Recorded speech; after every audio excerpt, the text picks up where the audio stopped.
Prøv at se, der er 2 pingviner, der knæpper. Kæft, den får den. Nej, hvor den får den. Prøv at se, hun er i trance. It's actually worse today than 25 years ago. It's worse. Jeg tror ikke, jeg kan tåle lidt bærter. Jeg kan mærke, at det krasser helt vildt. Er det rigtigt? Det er helt ufatteligt.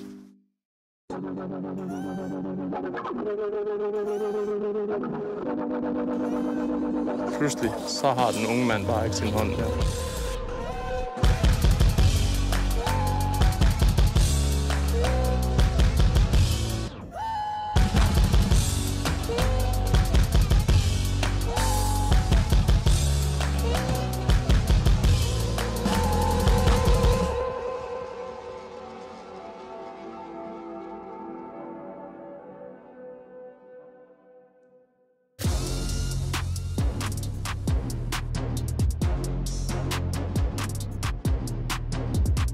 Kan vi så få noget eksotisk? Hvor skal vi hen? Altså, jeg vil jo sige, gå efter musikken. Altså, hvis det der var arrangementet, Penguin Express, at man blev trukket af pingviner, så skulle vi nok have en lille tur. Det er jo fordi, der er noget fuldstændig grundaparte i, at der er pingviner i Afrika. De stopper ikke rigtig med at være. Det er jo faktisk ikke så aparte, fordi de lever jo kun i den sydlige hemisfære. Der er jo ikke pingviner oppe på Nordpolen. Nej. Og det er jo en af grundene til, altså, hvad er det hernede? Og hvad, vi kan gå ind der? Nej, keep gate closed. Altså... Som pingvinen ville have gjort. Altså. Hvad ved vi om pingvinen? Den ligger et æg, og den roer det. Og så bliver den ellers sammen med sin mage, og det er jo et familiært dyr. Jeg skulle til at sige, jeg tror ikke, det er en af dem, hvor vi har historien om, at de er monogame af helvede til. Altså, de finder en, og så hygger de bare forever.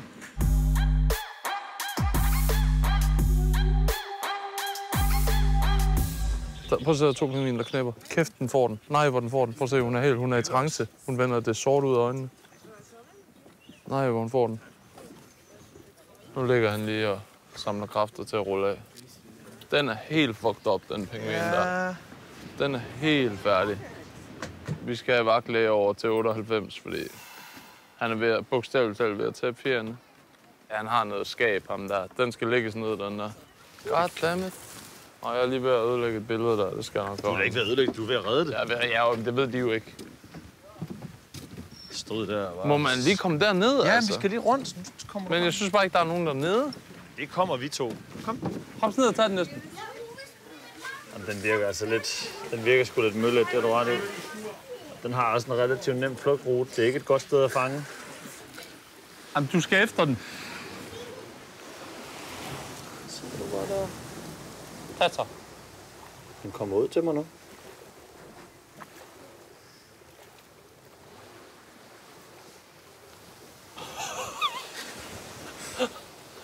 Ej, den er Esben, tag en ordentlig en. Den filmer ikke godt, den der. I'm so sorry, den har skab. Men det er den, der er. Og den kommer hen til mig helt hyggeligt. Ja, det er klart, det er fordi, den er desperat. Musse? Hallo? Hallo, herr pingvin? Jeg er helt sikker på, at det er en mandpingvin. Ja, kun en mand vil kunne tage sig så dårligt af sig selv. Kun en mand er så trist og ensom. Ja. Det er der ingen kvinder, der bliver. Nej, det er de for dygtige til. Heldigvis.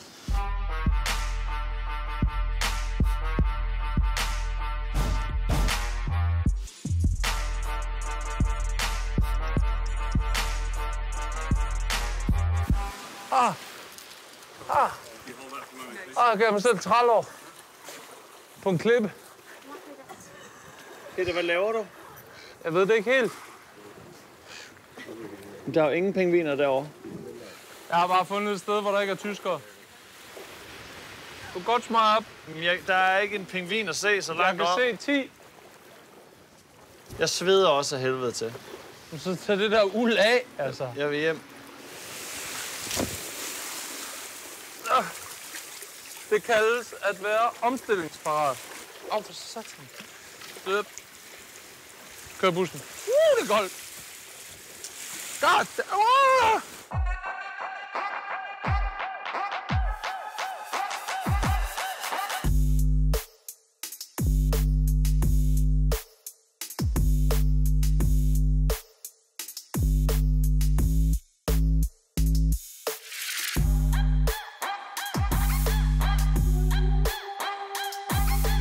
Så ligger en der. Så tager du den. Kom.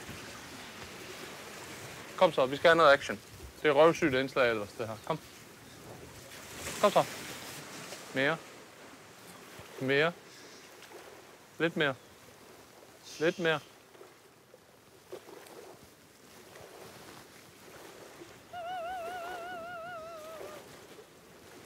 Lidt mere. Lige en my mere. Sidst. En my mere.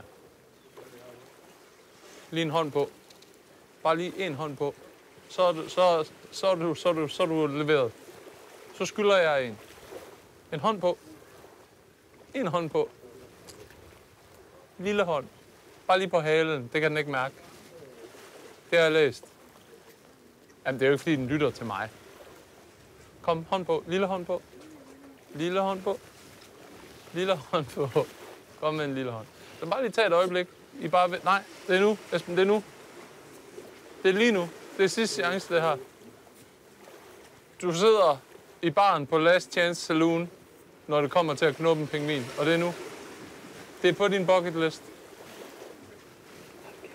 Der kommer en ånd ud af den, når du får 3 ønsker, hvis du knupper den.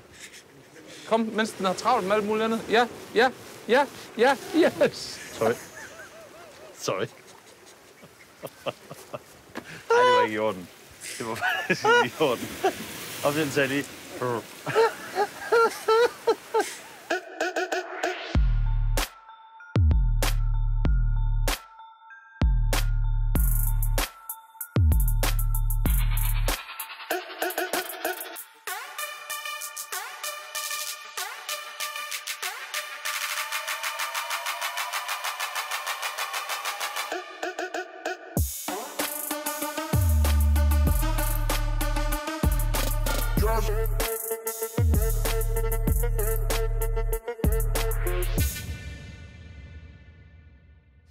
Der er mere Brønderslev, end der er Cape Town over det her. Ja, det er meget bakset sted. Tror du bare, vi vader ind? Hallo? Hallo? Hej. Hallo? Hej. Kan vi på Knud? Hi, I'm Peter. Nice to meet you. I'm Tanji. Nice to meet you too. Pleasure. Thanks for having us. I'm Granny Mwanda. Nice to meet you. I'm Peter from Denmark. Nice to meet you. Nice to meet you. You too. Så er vi i gang. Så er vi i gang. Det bliver...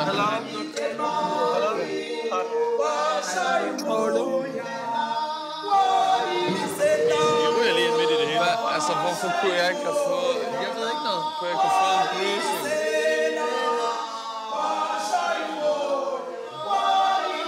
Jeg ved ikke, hvad jeg skal gøre mig selv. Bare stå. Hvorfor fik jeg ikke en advarsel? Det der forfærdeligt, ikke? Det var ligesom til rappel. Skal vi gå med?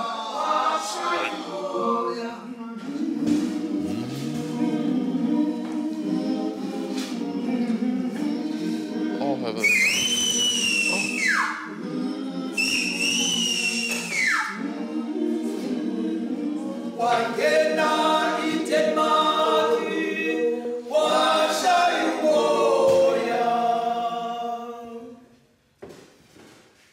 Wow. Thank you. Jeg tror lige, vi knapper en gang herovre, Esben Ras. Pokker, det var godt.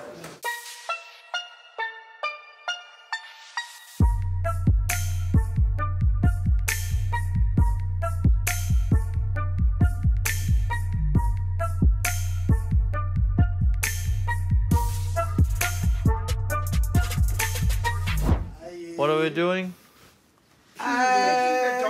You're making the dolls? Yes, I'm making the penguins. Yeah, Yeah. I'm making the We penguins. went to see the penguins. They were really small. Did you? Yeah. So, can you tell us a little bit about this organization, GAPA, that we are in, and why you are here? The reason I decided to come to Kappa, it's when I lost my sister. I find out from the doctor the reason why she died, and he say HIV and AIDS. And you had no idea what HIV and AIDS was? No. When the doctor told me about why my sister died, I didn't even ask because I've got no idea what he was talking about. You see, I have to learn about this because I don't want to lose another member of my family because of it. As you can see, I've got my little ones here. Got the small They're penguins. wonderful. Yes, those. It's where I learn what to make things with my own hands, not to lean like a bicycle. You know, lean to someone. No, do your own things so that you can put the bread on the table for your family. I'm living with my grandchildren, and these things, they help me to support them. Yeah. We've got our own government, but it's worse, the suffering. Yeah. There are no jobs for our children. They're stuck.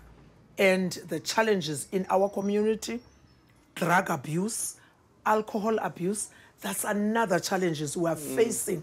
Because when you've got nothing to do at home, you think about maybe I can go to that corner and you see the friends smoking. Yeah. And then you decide to smoke because you've got nothing to do. And then you start doing other stuff. We are pleading from our government to help us. But do you say that it's actually worse today than 25 years ago?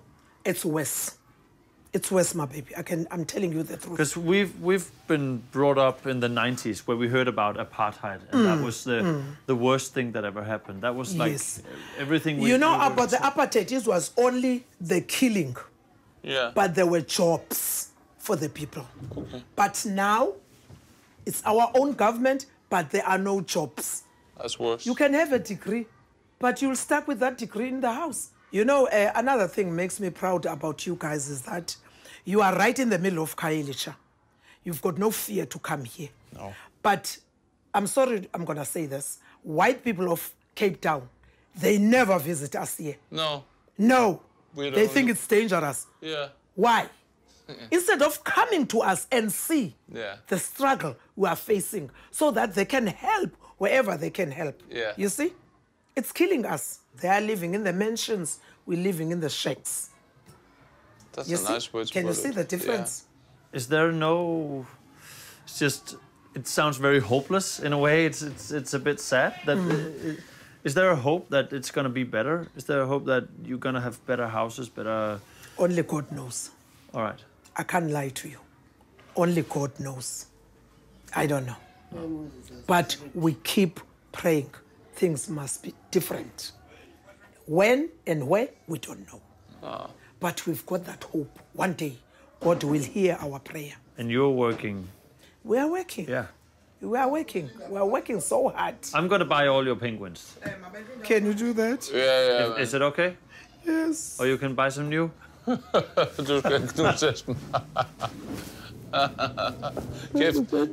Men Esben, du ved jo Thank you ikke, hvor mange. so much. I don't know how many penguins Du actually you ved, hun have. har lavet I've 50. got 3 next to me, but Alright. I've got another one in the... What are the dots? Is it? It's like traditional. Yeah. When you've got a duke like this, just put the dots so that you can sparkle. It looks nice. Thank you so much, guys. thank you. You've got no idea the difference you're going to make on our lives. We hope And so. I also want to thank you, your country, to allow you to come to us. All right. See you ladies. Okay. Bye bye. Bye, Denmark. Bye.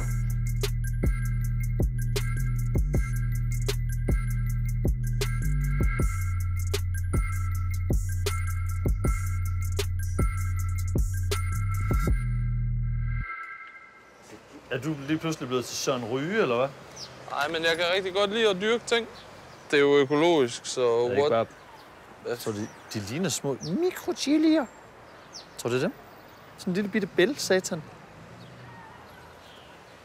Det smager faktisk utrolig godt. So have you tasted Tastes like green beans. And mustard.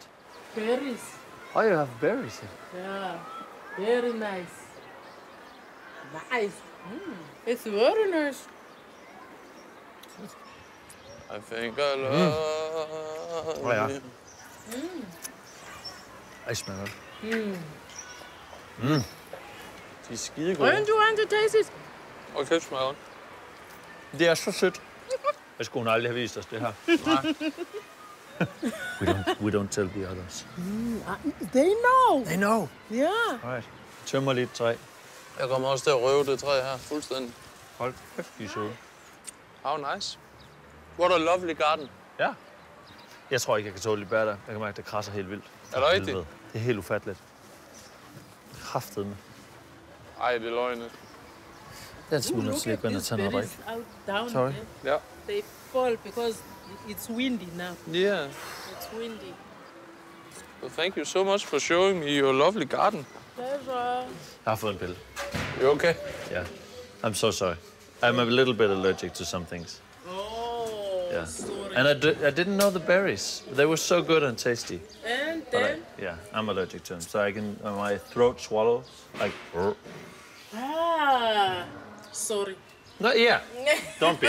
But It's my fault. It's only berries But, and potatoes and carrots and carrots. and tomatoes Yeah, Oh, and Melons. most nuts and most nuts. And horses. and And dogs. cats. you must pray. God can help you. I would suggest the same. No. I would suggest Benadryl that. can help me. I get it. Yeah, you better get it. Yeah, but this is my level. Then you make it straight so that it doesn't scratch anyone. Do it. Do it. Yes, ma'am. No, don't look. Don't look. I must, so that I can say undo it and make it again. Yeah. You must say that. For helvede. For helvede. Hvorfor er vi så pisse dårlige til alting? This is... Wow. That is not. You have to. That is a reject. Prøv at da hun sad og It's a forklarede first det, tænkte try. jeg, okay. It's a reject. No pulling, No bullying. no hard work. You must just use. Oh, that's the difficult part for me. Technique. You know, there's not much Don't technique up use there. energy. Yeah. Oh, I wish, man. Esben is the one with the brains. What? No. What do we think about this? This one is good.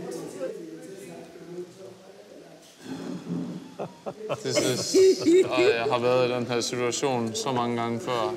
I would say though, and this is the story of my life, it might not be perfect or quite the way it was supposed to be, but it's charming.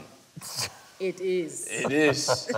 And you can say the same about me as a person. Peter has... This is Som vi siger på dansk, Peter har We taget den på all charmen. learn by mistakes. Yes. We did it. We did it.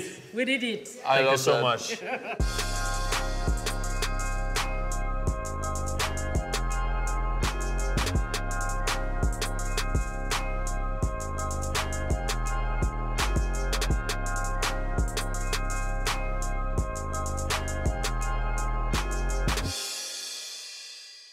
Hello. Hello. Hi. So we're busy with those donations now, sorting the big material and the small ones. Oh, yeah. You know what I did? You can put on your bed like this. Yeah. Then you put the small one. And Pyntepuder. also the pillow. Det værste, jeg ved. Looks like a hotel. Yes. Pap.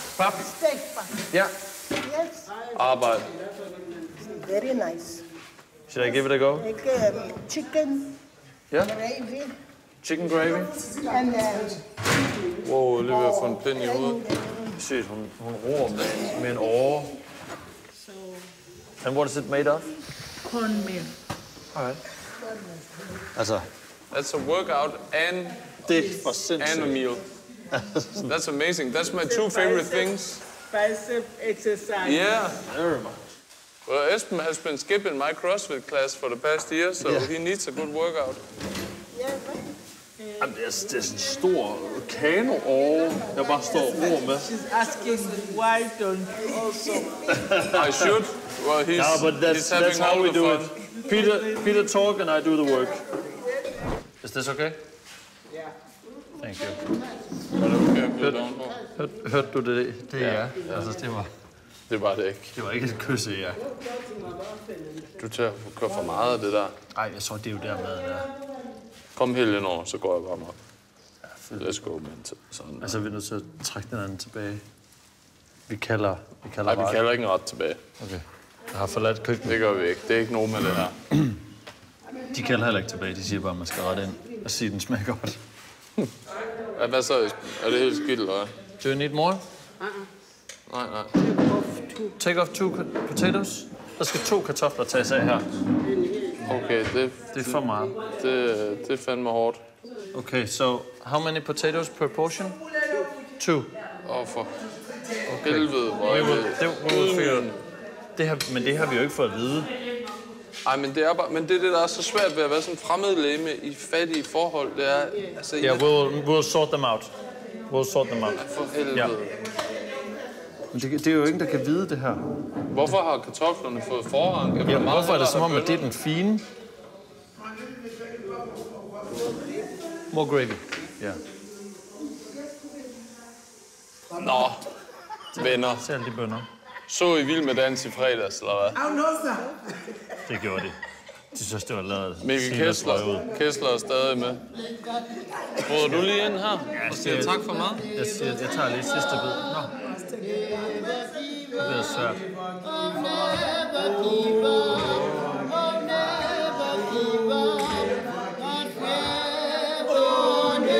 Nu er det svært at sige tak for mad, ikke? Tak for mad. Thank you.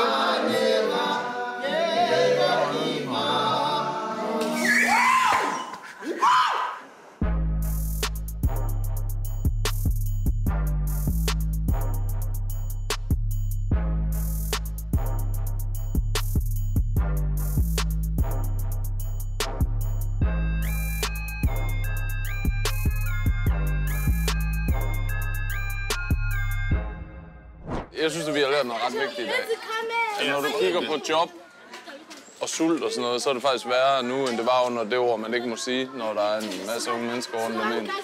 For mere end 20 år siden. Det er for sindssygt. Og man kan godt mærke, at de er presset over det.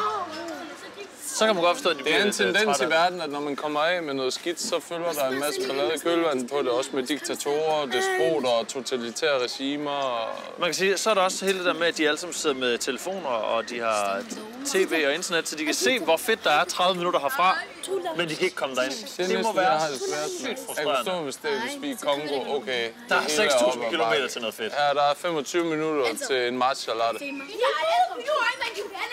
Ja, tjam så. Ja, tjam så.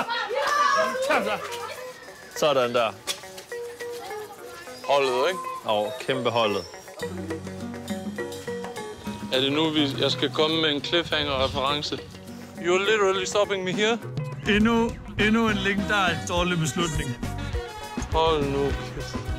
Men hvis det er slut, så er det slut. Fucking fed måde at ryge på. Ja, 100. Så hellere tage efter med. Se de vilde billeder.